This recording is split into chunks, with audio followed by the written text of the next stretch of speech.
Hi, Ginny. Hi, Tina. So, Ginny, first of all, thank you for giving us your time and educating us on things that are so close to us these days, to many of us around the world, the last 2 years. But before we go further, I just want to introduce ourselves. And I'm Shalini, and with me is Tina and Ginny. And Tina and I are hosting our first Mobile Christian Network educative interviews. And Ginny, thank you.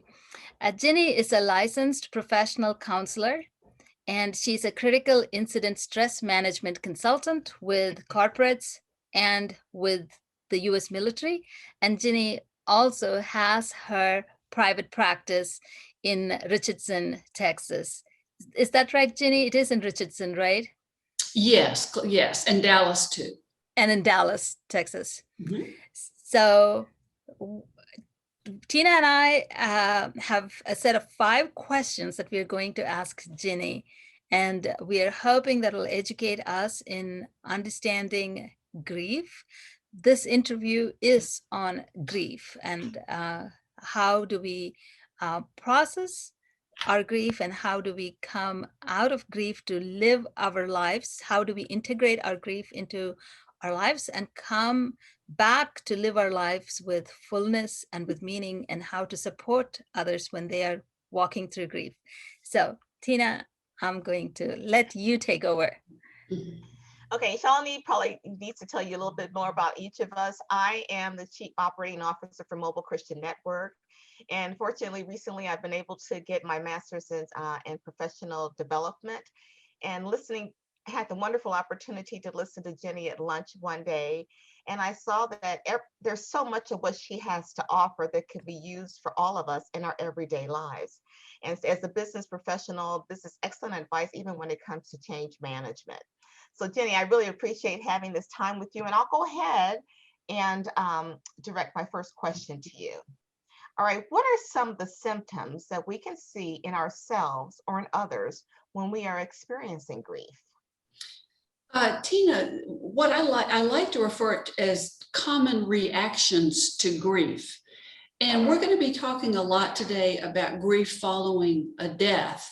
But I want to also point out, in the book of James, chapter 1, verse 2, it talks about when you encounter various trials. And so our trials come in all shapes and sizes. We tend to think of death, but if we sat down and brainstormed for even a minute, other things come to mind. Loss of a job, loss of a relationship, for example, through divorce, loss of health, loss of abilities. So we're going to see somewhat the same reactions to those types of losses as we do when someone dies. Now, one of the things that I want to make so clear is that everybody grieves differently. Everybody's loss is unique. Sometimes we'll hear people say, "Oh, I know how you feel." And I'm thinking, no, you don't. No, you don't. Even if your loss is really almost exactly the same, our loss experience is different because we're different. And so I think it's really important not to compare our grief with someone else's grief. The way we are going to react to losses is going to be determined by so many factors. First and foremost, just our individual personalities. Shalini and I were talking before we started about nature and nurture. If you have more than one child, from the get-go, they're just different. And we are all uniquely made. So the factors are individual personality, our history of other losses, our relationship to the one that we lost, if we're talking specifically about death. And we're going to talk a little bit more about that, those factors later. Loss affects our whole bodies. That's important too. It affects our physical being, it affects our emotions, it affects our cognitive abilities. And so here are some of the what I call normal reactions that we just see over and over again. And for all of us who've had losses, and we all have, you're going to see that these things sound very familiar. It's like, oh yeah, I certainly experienced that. And I'm going to break it up a little bit. Let me talk first about our physical reactions. Mm. When we have a loss, we feel a lot of fatigue. Grieving is hard work. And what we're doing is we are having to adapt to a new world. It might be a new world without a certain person. It might be adapting to a world where we don't have the same abilities that we used to have, where we don't have the same way of making a living, or maybe we have no way of making a living. So there's a lot of adjustments that go on following a loss, and it's very, very tiring. So when you see people who've had losses and they just look kind of worn out, it's like, yeah, I get it. That's completely normal. What I often see is a loss of an appetite. Now, sometimes you see the opposite. People comfort eating, eating more than usual. But I have people tell me all the time, I'm not hungry. I'm literally not hungry. I can't think of anything that would taste good to me. Another common reaction is trouble sleeping, insomnia. Part of that is because we're processing. We're doing so much work processing these changes that our bodies can be physically exhausted, but our mind is still very, very active. So eating and sleeping, normally I see changes in those kinds of things. Our immune system can be affected. It's very often, this is a very common thing. If you see a couple, maybe an older couple, and they've been married forever, and one dies, and then you see the other get something like pneumonia, because our immune systems can be compromised, because grieving is such hard work. So we can become more vulnerable to things like colds and flus, and even things like pneumonia. Other just kinds of body aches and pains, headaches, muscle tightness, gastrointestinal discomfort. Very, very common, because our bodies are obviously intricately involved in the grief process. I normally see those types of things resolve the quickest, the actual physical reactions to loss. But let's talk a little bit about the emotional reactions that we see. What I often see, and the professionals will call this denial, what I often see is just kind of a numbness.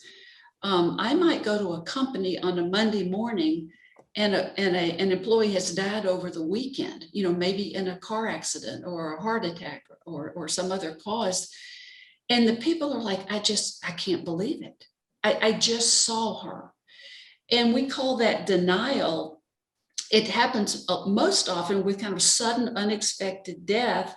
And really, it's kind of God's gift. It protects us from feeling the full intensity of the loss. So it's like what I tell people, it's like our heads get it. If I asked you, did your coworker die over the weekend? They're like, yes, absolutely.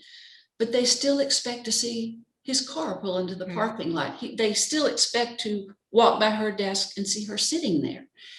And I said, there's nothing wrong with that. It's like our head gets it and our heart doesn't. And we're not quite ready to let go of the person. And there's absolutely nothing wrong with that. I think it's kind of a self-protective measure that keeps us from experiencing it all at once, because that might be just too much. Other emotions that we commonly see, sadness, of course. We almost always see sadness. But I also see sometimes kind of an agitation or an anxiety associated with loss. And again, in some situations, you may feel like the rug has just been pulled out from under you. Your foundation feels like it's shifted, especially with unexpected or traumatic deaths. The things we were counting on just don't feel so sure anymore. And so there can be a lot of agitation or anxiety around that. Guilt. I see guilt sometimes of, I should have made him go to the doctor. Especially I see a lot of guilt when the death is by suicide. People feel like they could have done more. I should have known more. I should have seen it. We call that 20/20 hindsight. We're looking at the past based on what we know in the present. Anger, irritability, and that part of that is wrapped up in with the fear. Just our world has changed and we don't like it. Kind of a restlessness, again, that goes back to kind of the anxiety that we see. And the reason I point these out to people is because after a loss, they're already grieving. I don't want them to worry about these reactions that they're having. Mhm. That's why I want to emphasize to them, these are normal reactions. And especially with the next category, the cognitive, I see so often people, especially in the first few days and weeks, they have trouble making decisions. They just don't concentrate as well as they used to. They find themselves, they're forgetful. They walk into a room, they have no idea why they walked into that room. Sometimes maybe even a hypervigilance, again, with the anxiety or restlessness. When I go to companies, one of the things I find that they do for the family of the employee who died is they help with all the paperwork. They help with all those forms and things they need to fill out. And I think that's such a kind thing for them to do, because we're not thinking well. Our psyche is focused on the loss and processing it and trying to find meaning in it and trying to figure out what the next steps are going to be and what life after the loss is going to look like. There's so many thoughts that we can't multitask the way that we used to before the loss, especially in those first days. So helping somebody with those kind of things that require concentration and figuring things out is just a huge, huge help. And then finally, I'll just say behavior. What are the reactions? Behavior reactions. A lot of times I see people isolate. They'll pull back from their families and friends. Now, sometime alone is okay. Sometimes we just need to be by ourselves, to think, to pray, to figure things out, just to be. But I warn that too much isolation isn't good. And we'll talk about that a little bit more when we talk about taking care of ourselves and helping others who have gone through losses. We see sometimes a lack of motivation, just kind of sometimes I'll go to companies and someone has died and they feel like, my job doesn't seem very important.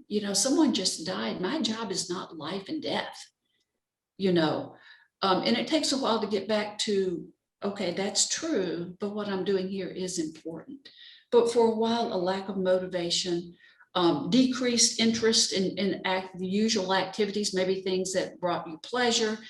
For a while, I just don't have any interest in doing those. And again, that's normal too. What I also see is I see healthy coping mechanisms, and sometimes I see unhealthy coping mechanisms, and specifically like in the use of alcohol. Alcohol is a great numbing device, but it can certainly lead to other problems. And so we try to help people find healthy, productive ways to manage the pain associated with the loss and not go down the road of unhealthy behaviors that are just going to add more trouble, in the long run. So these symptoms are normal, but I want to also stress that if anybody feels like that maybe they're stuck, that I've been feeling these symptoms, I don't know if it's normal or not, call a doctor. Don't hesitate. That person will probably tell you that these are normal reactions to loss. But when in doubt, if you can, seek out a professional and make sure that these are still normal reactions to loss. Mhm. Jenny, before I go to the second question, could I just follow up on one comment that you made? So one of the reasons that we're doing this is because of the COVID crisis that has Yes. hit a lot of families. And you talked about 2020 hindsight in the context of suicide. It reminded me of my cousin, and I just love her to pieces. And uh, her husband got COVID, fully vaccinated. Right. Her son got COVID, and her son went through this, she said, this feeling of guilt that he might have brought it home because he was the first one to get it before his dad got it. And his dad was very critically ill. Fortunately, he came out of it. But there are families that will be going through that were not so, for lack of better words, lucky that they might have lost a loved one, and this 2020 hindsight then becomes maddening. And how do you overcome that, or how do you resolve that? Yeah, that's a hard one, because nobody can just tell you you didn't do anything wrong. And that might be true, but I think people have to come to those conclusions themselves. The fact is, we try to make complex things simple. We try to cause and effect. If I had done this, this would have happened. That's almost never the case. And as far as COVID, it's rare that we know with 100% certainty that I got it at this time, at this place from this person. We can't see germs. We don't know that. And so I think we can tell the person what we think is the truth, but we can't force that person to accept it. We can't force that person to alter feelings based on that. Usually they will. Usually they will, because it's really kind of irrational thinking. I caused that. In the case of, for example, in suicide, I call what they feel, I call it false guilt. If I had just invited him to lunch, if I had just talked to him more, we like to think that we can control much more of life than we can actually control. And so sometimes accepting that responsibility, even if it's for a wrongdoing and a bad outcome, gives us a sense of power. It's scary, really, to admit how little of life that we have control over. And so I think sometimes that quote unquote guilt, and again, I call it false guilt, is really a way of feeling more in control, because if I could control that, I didn't at that time, but next time I can. See, if I do it differently next time, we'll have a different outcome. And I think it's a false sense of security, because we can do everything pretty much right. I can be driving down the highway with a car that's in great working condition. I'm alert, I'm following the driving laws, and somebody can rear end me. And so I can control so much, but there's a lot that I can't control. And so I think coming to grips with that is difficult, because it's scary. It's unnerving in a way that we don't have more control than we do. But I think usually over time, people do come to, in a case where it is vague, do come to the understanding that maybe I did, maybe I didn't. I don't know. But I just can do the best I can. So Ginny, moving on to the next question.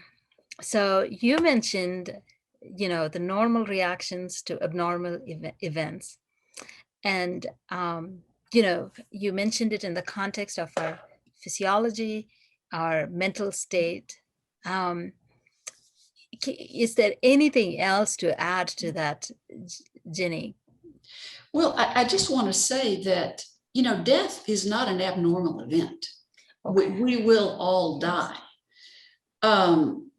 There are ways that death occurs that are certainly more abnormal, or there are incidents that occur that are certainly abnormal. And let me just take a few minutes to say the most obvious one of those is the COVID crisis. Our country, the United States, has lost 600,000 people. That is 600,000 abnormal events.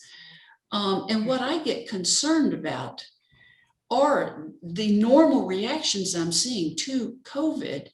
And what I'm seeing is a lot of anxiety. And, our country is kind of coming out on the other side of it. Other countries are in different stages.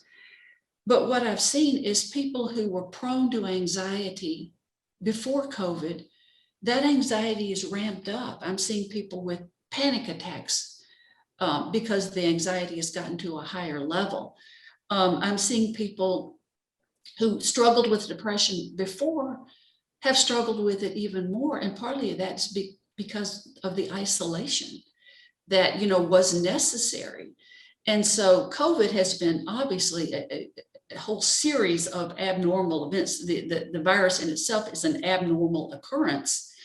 But what I get concerned about is that people have lived through this for over a year.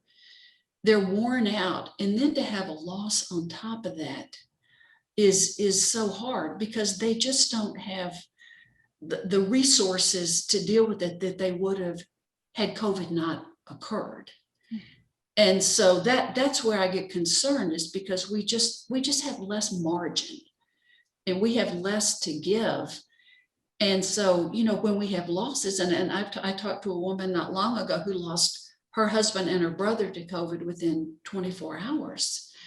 And the losses just kind of stack up, and it's hard to process them, and it's hard to deal with those events, just the number and the severity of those events. But then on top of it is we're tired.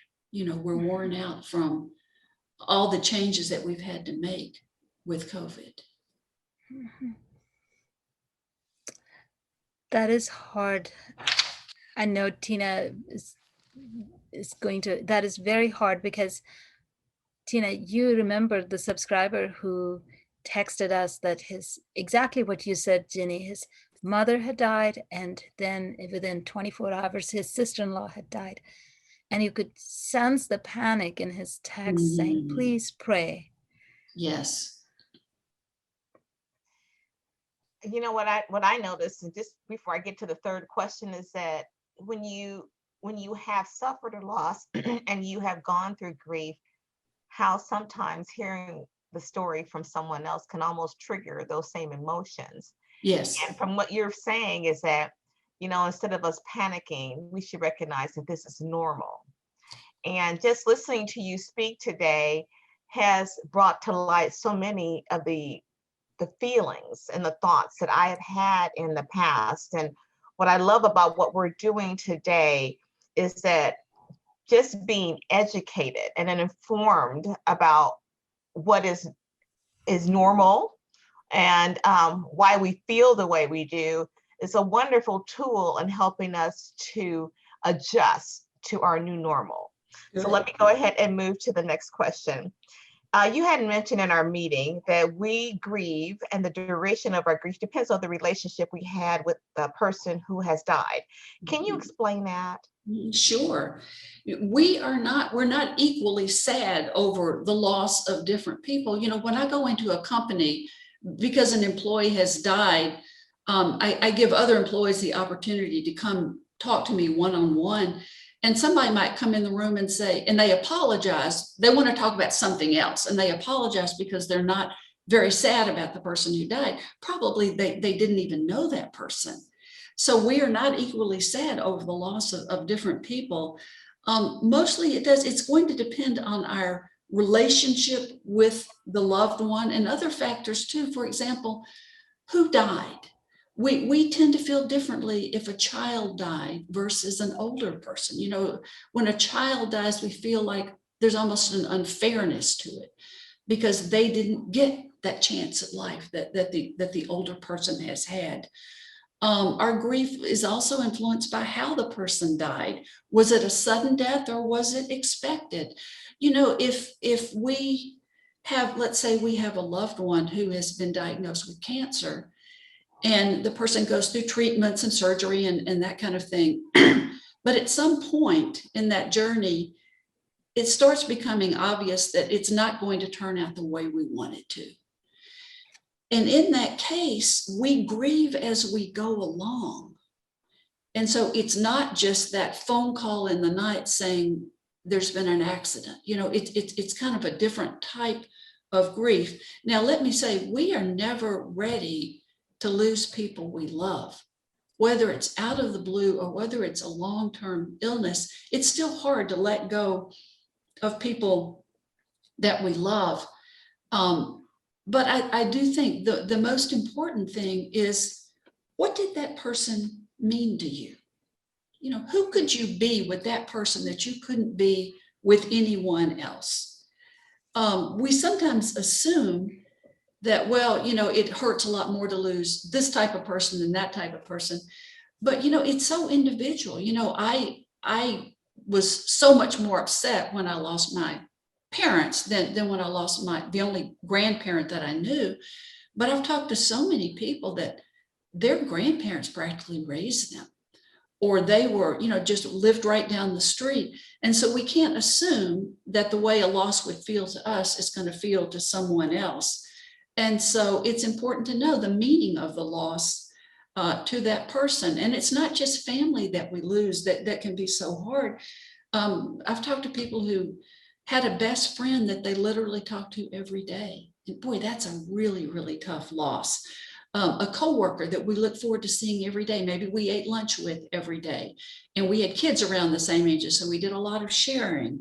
Or maybe somebody who was a mentor to us, and we are so grateful for the help that they offered. So it depends on the role that they played in our lives, who the person was, how the person died. But let me also say, there's something that we refer to as complicated grief. And so I've seen cases where someone loses, let's say, a parent, and the parent was abusive or neglectful or absent. And then it's really, you would think that would be an easier journey, but sometimes it can be harder because you're grieving what could have been. You're grieving what you wish had been. You're grieving the loss of the relationship that you didn't have. I was going to just ask you that, and you touched that so well, Jenny, because there are going to be a lot of people who have lost someone close in their lives because of the nature of relationship, parent, brother, sister, aunt, uncle, who were not healthy human beings themselves. And then how, you talked about it's a complicated grief then. I don't know if you can touch really quickly on how do they, I don't know if they will have anger, but if they do, then how do they deal with that and the guilt in feeling that anger, as opposed to the sadness? And what do you do when you get into deep sadness? I heard about a friend of mine. I was talking to him on the phone, and he talked about this woman whose husband had just died from their church congregation from COVID. And he said that all she can think of is that there is no way for her to live without him. So there is that deep, sadness and loss of how am I going to provide for my family, bewilderment, and all of that. And then on the other extreme is this anger and guilt about that anger. So, well, we're talking about two different things.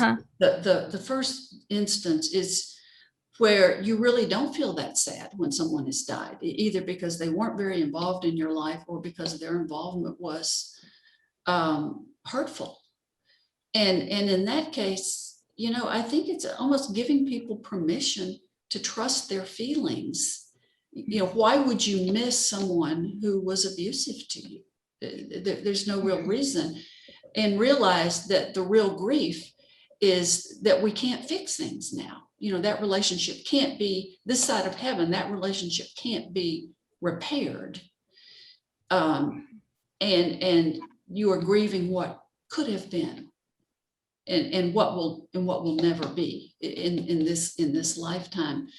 And so I think it's really giving people permission to feel what they feel. Feelings are really neutral. They're just feelings. When you're talking about a woman who, doesn't know how she's going to go on, and there's a lot of anger, the anger is associated with fear. Fear is a primary emotion and anger is a secondary emotion. And so when I see people who are angry, I like to think, I wonder what they're afraid of. And in this case, I would imagine she's afraid of being able to function, without that person who's been so meaningful in their lives. And I completely understand that. So Jenny, question number 4.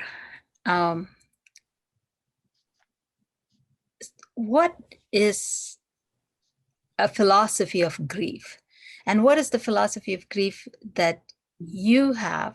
And how can we build our own philosophy of grief when we are going through the grieving process? Well, my own philosophy of grief is built over observations of years and years and my own losses. In the United States, we do not do well with grief and loss. We do a very poor job. We are uncomfortable with outward shows of emotion of suffering. We treat grief in our country, I think we treat it like a mental disorder, a disease. And unfortunately for Christians, I think we can treat it as a lack of faith instead of what it really is, which is a normal part of life and a healthy reaction to loss. And so what we do, because we can view it as a disorder, something that's broken that needs to be fixed, we do things like we try to cheer people up after a loss. You know, in other words, we're telling them, you shouldn't be sad, you should be happy now. And so we try to cheer them up. We try to help them get back to normal as quickly as possible. We have a timeline in our minds of how long they're allowed to be sad, and we impose it on them. We'll say things to people like, are you feeling better? Is your sleep better? And what we're doing is we're letting them know very, not so subtly, that we want to hear them say, yes, I'm feeling better. Yes, I'm sleeping better. Yes, my appetite is back, whether it's true or not. And so what we end up doing is we kind of force people to hide. We're not allowing them to grieve authentically. You know, there's this outside person that looks like I'm fine, and there's this hurting, grieving person inside, and we're not allowing those two to be one. I had a client in my private practice who was depressed. Now, clinical depression doesn't go away. It's not like a cold. Some people struggle with depression for years and years and years. And she said every time she went to church, people would say, are you feeling better? Things going okay? And she would avoid them, or she would tell them what they wanted to hear. It was just too hard. And so what I so much rather they would have done is just say to her, how are you? And allow her to say, not great. Allow her to say, it was really hard getting out of bed this week. I'm really struggling. You know, allow her to be authentic. But if we feel like something's broken, grief is a sign of brokenness instead of a healthy, normal reaction to loss, then we may feel like we're the ones who have to provide the cure. And so what we force people to do is act one way to us and maybe another way to people who are more sensitive and care in a more helpful way. And so I guess if there's one thing that I want people to do is recognize that grief is a reaction to loss. That's how we're created. When we love people, it's going to hurt when they're gone. That is the price we pay for relationships, and it's a fair price. So imagine if you never got sad. That means you haven't invested in people and they haven't invested in you. And so it's a normal, healthy reaction to loss. And the best thing that we can do, and we are going to talk next about how to help people who are grieving, but in one sentence, it's meet people where they are in the grief process, not where we think they should be, not where they wish we wish they were. Meet people where they are and allow them just to be externally how they are internally. I really appreciate you saying that, because as you were speaking, being an African American, I've gone to funerals in my life, and going to funerals is a sign of respect, okay, for us. If you knew the person, you know, very well or not, but we are allowed, and this is where cultural intelligence is very important. We are allowed to express our grief openly and loudly, and, you know, others mourn with you. And the first time I went to a funeral where it was, I can't really think of what religion it was, but it was predominantly Caucasian and people weren't crying or they were just quiet whispering. I couldn't understand that. I couldn't understand how you can't be openly sad. And as someone who watches a lot of foreign films, especially English films, I see that people find that to be, a lack of intelligence or rude to express your feelings, even to laugh out loud for some individuals. So I appreciate that. And I think that one of the things that Shawnee has taught me, and we have stressed is, when you say meet people where they are, that's a product of cultural intelligence. You can't expect people to respond and act the way you do. And I love the fact that you give people in your explanation a leniency of your morning time is your morning time. It's not going to be the same for all of us. And we should learn to be comfortable or be empathetic or sympathetic when people are crying, because we've all cried, I would think. And so how they're responding is how they're responding instead of us trying to fix that. So I really appreciate that. And you are probably aware of the last question, but let me go ahead and read it out for our audience. What do hurting people need and don't need? And how can someone be an effective helper? Tina, let me first say, I love what you're talking about with the funerals that you are used to going to. That is so healthy. And in the Old Testament, they would hire mourners. They would hire people to weep and wail if they didn't have enough people who really felt like that, because that was the norm. And I went to a funeral, this is years ago, but a neighbor had lost his wife. And I heard people say, gosh, she's doing so well, he didn't even cry. And I'm thinking, oh dear. And I tell people, I never worry about the criers. Not that you have to cry. Everybody is not a crier, and I understand that. But to put that as the goal of stiff upper lip and not showing emotion just makes me cringe. So let's talk about what people do need and want and don't need, or certainly don't want. My first thing I thought of is they need a safe place to mourn. Now, one of the authors that I really like talks about the difference between grieving and mourning. So grief is the sorrow that comes from a loss. So that's internal. We can't help but grieve. We something happens and we're sad. Internally, we are sad, but mourning is the act of expressing that grief. That's external, that's on the outside of us.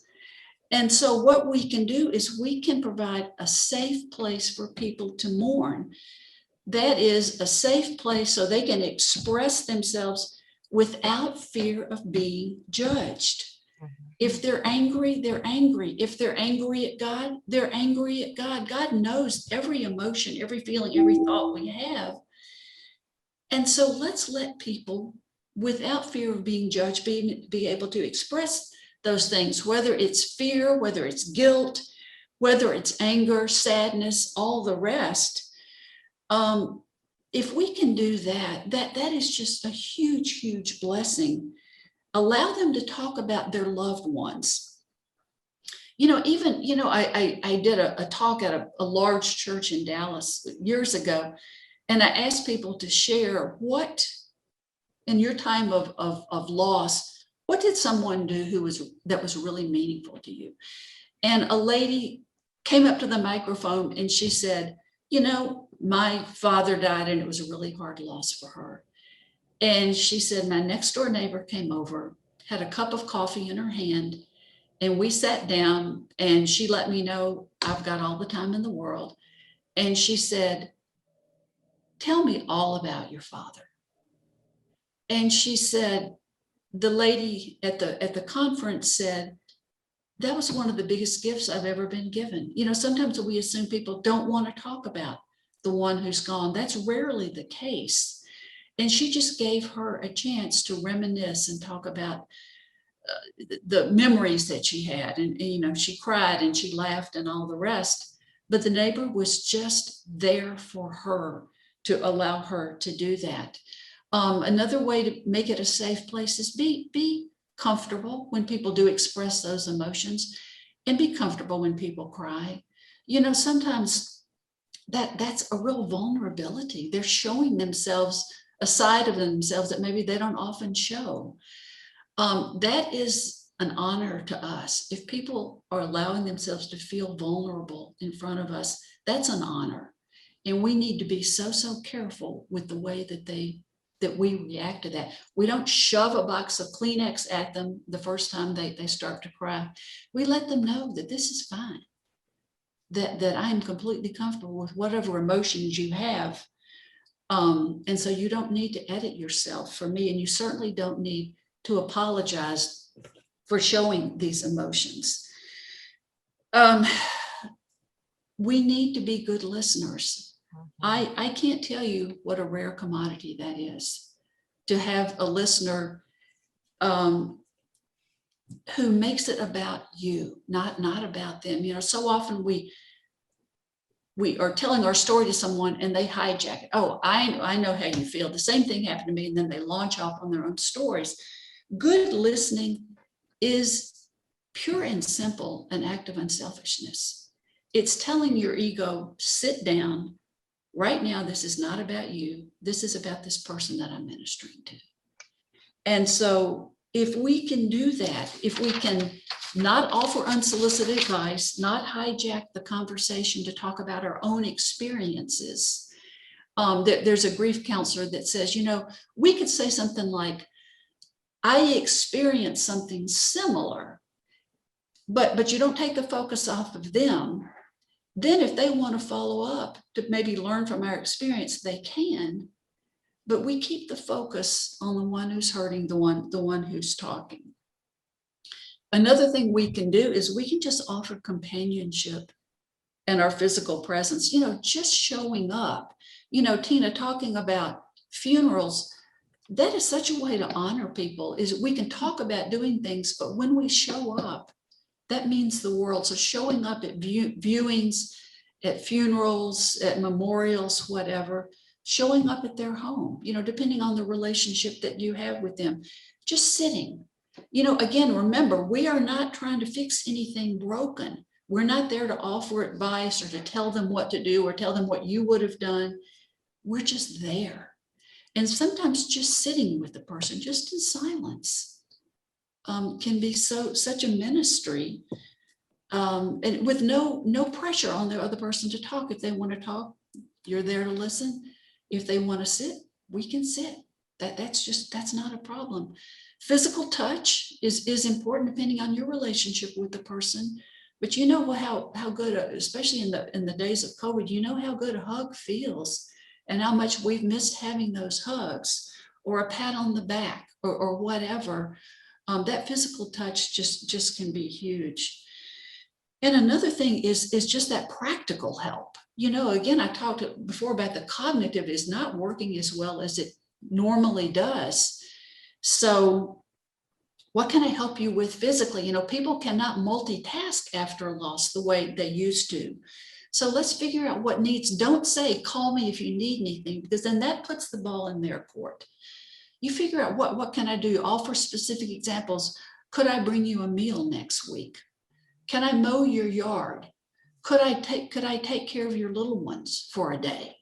Specific things that would just be huge, and continue to offer, after the funeral. The funeral sometimes is this stepping off point, and we feel like people are fine after that. Really, after the funeral, the real work of grieving starts, because until then, you're so busy. There's so many things to do. We need to contact people. We need to make all these arrangements. And then after the funeral, that's when real life after loss begins. And people still need help after that. I met this wonderful woman just last week, and she was talking to me about her daughter who died 5 years ago. And, you could tell by the way she was talking, it felt a lot more recent than that. But her adult daughter died, she said, on a Wednesday.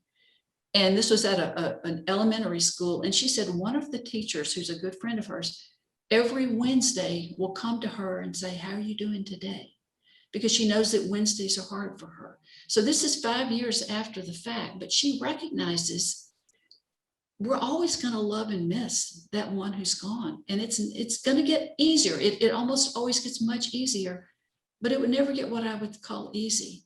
And so remembering that long past the event has just been huge for this lady. So we are especially mindful of maybe the first Father's Day after a loss, or the first Mother's Day, or the first birthday, or the anniversary of the death. And it can be so kind and thoughtful to check up on the person on those days and let them know, I was thinking about you and I wonder how you're doing today. So that's talking about what people can do for us, but let's talk for a second about self-care, which is so hard, especially during those first days and weeks. But again, going back to those categories that I talked about the normal reactions, physically, goodness, make sure you're eating. Even if you don't feel like eating, make sure you're staying hydrated. Make sure you're not using unhealthy coping mechanisms. If you can exercise, if you can even get out for a walk, all of those kind of things help us with our grief recovery. The emotional part of it is make sure you've got people to talk to who are good listeners, as I talked about before. When you want to, as long as you want to, talk about, we talk about people's stories, our grief stories, and we need to tell those stories, those same stories we need to tell over and over and over. And sometimes people will look at us like, I've already heard this story. And you might need to remind them, I'm not telling this story for your benefit. I'm telling it for mine. And so we may need more than a few good listeners. If you need professional help, that's great. That's great too. Certainly not everybody does, especially if you have a support system made up of people who are willing to help you with the practical things, and made up of people who are willing to sit with you, and people who are willing to listen.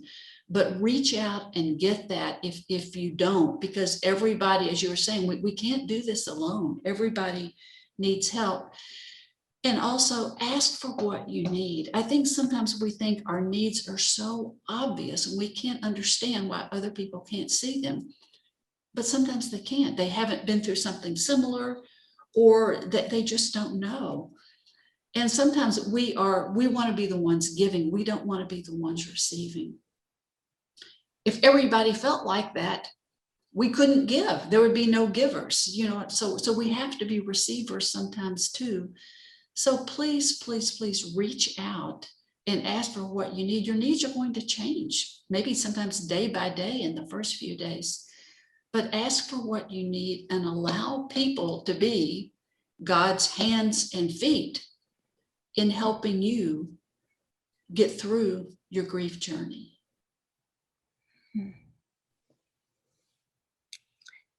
Ginny, our time is almost over. Can we just ask a couple of quick follow-up questions? Of course. So 2 things came to my mind, and completely different things. So if I'm going to walk with somebody who's grieving, and I'm going to give them the space to say how they feel, like, how are you doing today? And you said, I have not slept at all for the last few days and I'm feeling awful. Then there comes this awkward silence. How do I, as somebody walking with that person, prepare myself to be able to bear their grief well? I mean, I'm not even bearing their grief, to walk alongside them well without feeling uncomfortable about it. Yeah, and I think the discomfort Shalini, is so common because we do feel like we need to offer a cure. Well, have you tried this? And really, I think people that they want to be heard. And so, we might just validate what they say of, gosh, that sounds really hard. You can say, I don't do well when I don't sleep well. How is that for you? Allow them to talk about it. And then if there's silence, there's silence. Again, in our culture, we're very uncomfortable with silence. We feel like we have to fill it. And we don't. And so I think once we wrap our mind around the fact that we don't have to be the answer man, we don't have to be the one with the solutions, that we can just validate and we can just listen and let there be silence, then we won't be so quick to want to flee like we failed, because you haven't failed, because you didn't have a job to fail at, in terms of providing a solution to the problem. That is profound. That is, you don't have a job to fail. That's a very profound statement. Okay, Ginny, the next question I had is from the point of the griever. One of the things, and Tina will be able to say it much more than me, is that when I was grieving the loss of my dad, and one of the experiences, and now lots of people will be having that in different circumstances, was that somebody who is comforting or who is there to, I think, I say something, actually I'm experiencing from the side of a griever, they just dump their thoughts, and then I am left holding more baggage, for lack of better words, just a sense of bewilderment. What happened? Or not even what happened. Okay, that is great. And now I feel happy for you, but I'm very sad still. I'm happy that you had that relationship with my dad, but I am very sad at his loss. And I'm happy that, you experienced that, but I'm still very sad. But I just hear what they are saying. Well, I think when you're talking about, the person telling you all about your father, when we're deep in grief, we can't listen. You know what I mean? That's why sometimes people who want to go to grief groups need to wait, because they can't listen to other people. They're too much into their own grief right now. And that person, I think, meant well, but you just weren't in the space to hear it then, and that's okay. The things that you're going to hear that are not helpful are statements that start with "at least." Well, at least you had him for so long, which kind of minimizes your loss. Or these platitudes of "God doesn't give you more than you can handle." And these are right. These are attempts, and I think sometimes it's because we feel we don't know what to say. And so we blurt out things like, "Well, at least you had him for so many years," or someone has a miscarriage and they'll say, "Well, at least you have other children." You don't go to a dry well for water. And so if you're looking for comfort, and this is what people do, they don't know better. Almost always people mean well, but you don't go back to that well for water. I don't know if it's worth saying, "You're right, I do have other children, but we were so looking forward to this one." You know what I mean? If you wanted to, that's a perfectly good thing to say, or say nothing. But when you're looking for real help, you're going to identify pretty early on the people who get it. The people who realize that a miscarriage is a lost child, and that child is an individual. Some people get it, and some people just spout platitudes, and you're gracious to them, but you don't go back to that well for water. I don't know if Tina has any more questions. No, I don't have any questions. As a matter of fact, this has been very therapeutic for me. Good, I'm glad. Ginny, I have one last question. Yes. How does a family grieve together? Because That's- everyone's grief is different. That is such a great question. And it reminds me of when I was at a company, a man came in to see me who had lost his wife to breast cancer. And it had been months and months ago, but he said, "I just want to check with you and see if I'm doing it right," because they had 2 younger children. And what he did was just, oh my goodness, he could have written a book on "Here's how to do it right."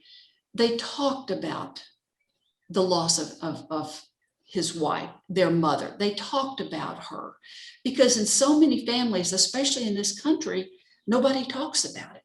And there's an elephant in the room. and people they're grieving, but they're not mourning. And so what he did from the very start was set the example of, we're going to talk about what we're feeling. He talked about how much he missed his wife. One of the little ones drew this picture, and it was of him riding a bicycle. And his dad said, where are you going on that bicycle? And he said, I'm riding up to heaven to see mom. Mm. You know, and it's like, that's great, you know. And so, and he did take them after a while. He took them to grief counseling. There was, you know, adult version and children's version.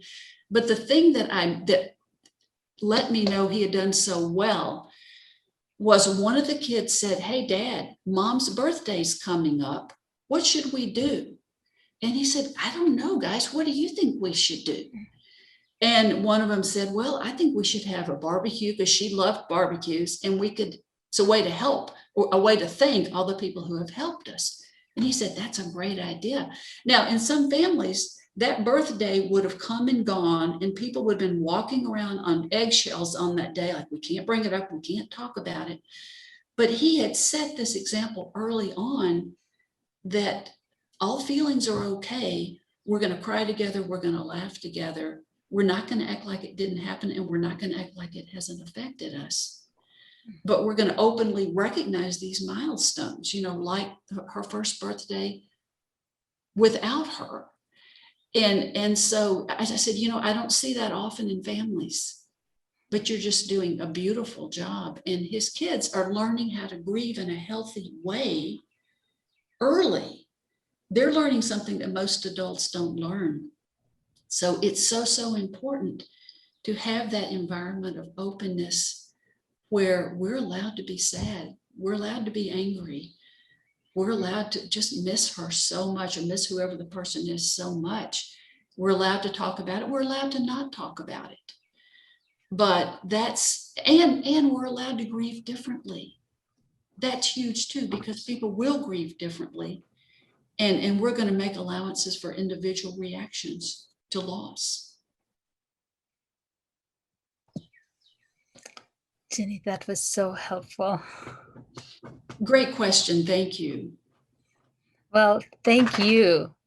The scratching is my dog that's right by my feet. So sorry. I tried to mute it.